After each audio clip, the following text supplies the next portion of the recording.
قوم سمود نے بھی خبردار کرنے والوں کو جھٹلایا تو کہا کہ بھلا ایک آدمی جو ہم ہی میں سے ہے ہم اس کی پیروی کریں، یوں ہو تو ہم گمراہی اور دیوانگی میں پڑ گئے۔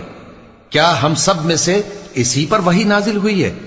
نہیں، بلکہ یہ جھوٹا بڑائی مارنے والا ہے۔ ان کو کل ہی معلوم ہو جائے گا کہ کون جھوٹا بڑائی مارنے والا ہے۔ اے صالح، ہم ان کی آزمائش کے لیے اونٹنی بھیجنے والے ہیں، تو تم ان کو دیکھتے رہو اور صبر کرو، اور ان کو آگاہ کر دو کہ ان میں پانی کی باری مقرر کر دی گئی ہے، ہر باری والے کو اپنی باری پر آنا چاہیے۔ تو ان لوگوں نے اپنے رفیق کو بلایا اور اس نے اونٹنی کو پکڑ لیا، پھر اسے مار ڈالا۔ سو دیکھ لو کہ میرا عذاب اور ڈرانا کیسا ہوا۔ ہم نے ان پر عذاب کے لیے ایک زور کی آواز بھیجی تو وہ ایسے ہو گئے جیسے باڑ والے کی چورا چورا ہو جانے والی باڑ۔ اور ہم نے قرآن کو سمجھنے کے لیے آسان کر دیا ہے، تو کوئی ہے کہ سوچے سمجھے؟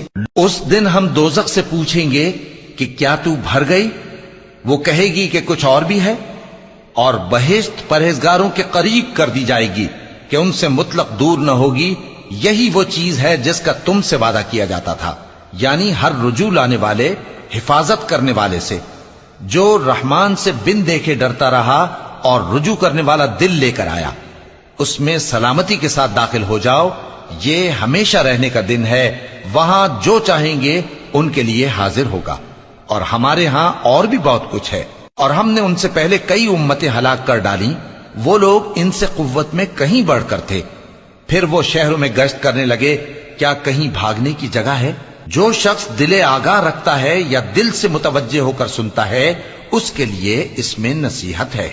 اور یہ لوگ تو صرف ایک زور کی آواز کا، جس میں شروع ہونے کے بعد کچھ وقفہ نہیں ہوگا، انتظار کرتے ہیں، اور کہتے ہیں کہ اے ہمارے پروردگار، ہم کو ہمارا حصہ جلدی سے حساب کے دن سے پہلے ہی دے دے۔